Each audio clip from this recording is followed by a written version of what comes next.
చంద్రబాబు నాయుడు గారు పెట్టారు. వైఎస్ఆర్ కాంగ్రెస్ పార్టీ తరఫున అవతల మరొకరు పెట్టడం అనేటువంటిది జరిగింది. అయితే నిజానికి వైఎస్ఆర్ కాంగ్రెస్ పార్టీ తరఫున పెట్టలేదు, విశాఖ డైరీ తరఫున పెట్టారు. మీకు అర్థం అవ్వలేదు. అలాగే విశాఖ డైరీలో డబ్బులు ఉంటాయి, ఆ డబ్బులు కాస్త గుంజుకుందామన్న ఉద్దేశంతో పెట్టారు. అది లేదంటే ఒక పెద్ద పదవి ఉంది, విశాఖ డైరీ చైర్మన్ అన్నది చిన్నది కాదు, 5 జిల్లాలకు సంబంధించినటువంటి పదవి. ఆ పదవి ఉన్నోడికి ఇంకో పదవి ఇచ్చేసి ఇంకో పదవి ఇచ్చేసేసినంత అవసరం లేదు. కానీ అక్కడ ఉన్నటువంటి డైరీలో పుష్కలంగా డబ్బులు ఉన్నాయి. ఆ డబ్బుల నుంచి జాయిన్ చేసుకోవడానికి కొంత డబ్బు, పోటీ నిలబడడానికి కొంత డబ్బు, గెలవడానికి కొంత డబ్బు.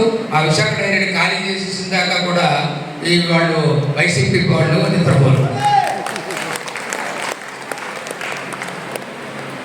ఇది ఇక్కడ ఉన్నటువంటి రాజకీయం.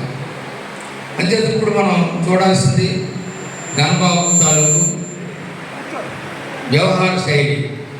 మంచి కార్యక్రమాలు చేశాడు, వివాద పదులు కాదు, వివాదం అనేది ఎప్పుడూ లేదు, ఎవరితోనూ కాంట్రవర్సీ అనేటువంటిది లేనటువంటి వ్యక్తి. అటువంటి వ్యక్తి ఇవాళ కూడా మొన్న ఇంత దీంట్లోనూ కూడా ఎన్ఏడి ఫ్లైఓవర్ బ్రిడ్జి, ప్రతిష్టాత్మకమైనటువంటి ఎన్ఏడి ఫ్లైఓవర్ బ్రిడ్జి ఇవాళ వచ్చిందంటే అది కేవలం గణబాబు వల్లే రావడం అనేది జరిగింది. అలానే దానికి ప్యారలల్గా ఆ రోడ్డుకి, పెద్దుర్తి రోడ్డుకి ప్యారలల్గా ఆ మీదనే ఎన్ఎస్టీఎల్ నుంచి ఒక రోడ్డుని ప్యారలల్గా వేయడం జరిగింది. అది కూడా గణబాబు తాలూకు కృషి వల్ల జరగడం అనేటువంటి జరిగింది.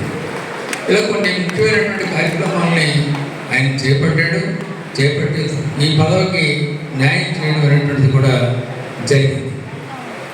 రెండవది ఏంటంటే దాన్ని మనం గణబాబుని మళ్ళీ మనం నిలబెట్టుకోవాల్సినటువంటి అవసరం ఉందని చెప్పి మీ అందరికీ నేను మనం చేస్తాను. రెండవది పార్టీ కూడా చూడాలి. ఆ పార్టీ చూడాలన్నప్పుడు మన ముందున్నటువంటి 2 పార్టీలను కూడా చూసినట్టయితే ఈవేళ తెలుగుదేశం పార్టీ, తెలుగుదేశం ప్రభుత్వం రావడం కోసం, చంద్రబాబు నాయుడిని గెలిపించడం కోసం, చంద్రబాబును ముఖ్యమంత్రి చేయడం అనేటువంటిది ఈవేళ ఈ రాష్ట్రానికి చారిత్రాత్మకమైనటువంటి అవసరం.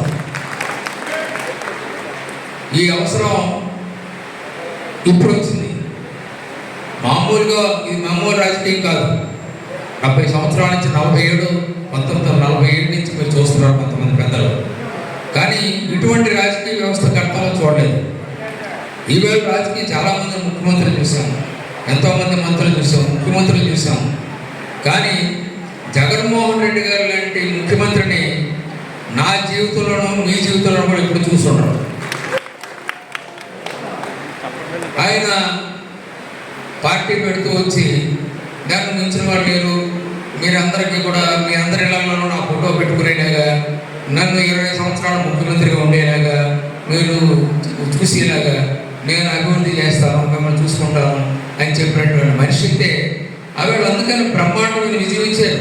రాష్ట్రం అంతా కూడా అన్ని ఎమ్మెల్యేలు ఇచ్చారు, ఎంపీలు ఇచ్చారు, జిల్లా పరిషత్తులు ఇచ్చారు, మున్సిపాలిటీలు ఇచ్చారు, పంచాయతీలు ఇచ్చారు.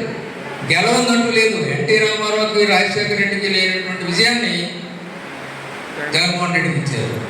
కానీ దాన్ని అంతటినీ కూడా ఆయన వృధా చేసుకున్నాడు. వృధా చేసుకొని కేవలం కబ్జా, డబ్బు, అహంకారం ఇవన్నీ కూడా అతనిలో బయటపడడం అనేటువంటిది జరిగింది. ధృతరాష్ట్రుడి గురించి మనం విన్నాం. ఆయన చెప్తుంటాడు, ఈ కురుక్షేత్రం, ఈ రణరంగం, ఈ కురుక్షేత్రంలో నన్ను గెలిపించండి అంటాడు. ఎన్నో మొన్నాం. ఈ కురుక్షేత్రంలో, గత కురుక్షేత్రంలో చూస్తే ధృతరాష్ట్రుడికి కళ్ళు ఒకటే ఉండేవి కావు, చెవులు బాగా పనిచేసేవి. కానీ ఈ ధృతరాష్ట్రుడికి కళ్ళు, చెవులు కూడా ఉండవు. ఎవరు చెప్పింది వినడం, ఏది చూడడం. ఇది ఒక గమ్మత్తైన మనిషి. ఈ వ్యక్తి ఏమన్నారో నాకు అర్థం అవడం లేదు. ఎవరిని కలవడానికి అవకాశం లేదు.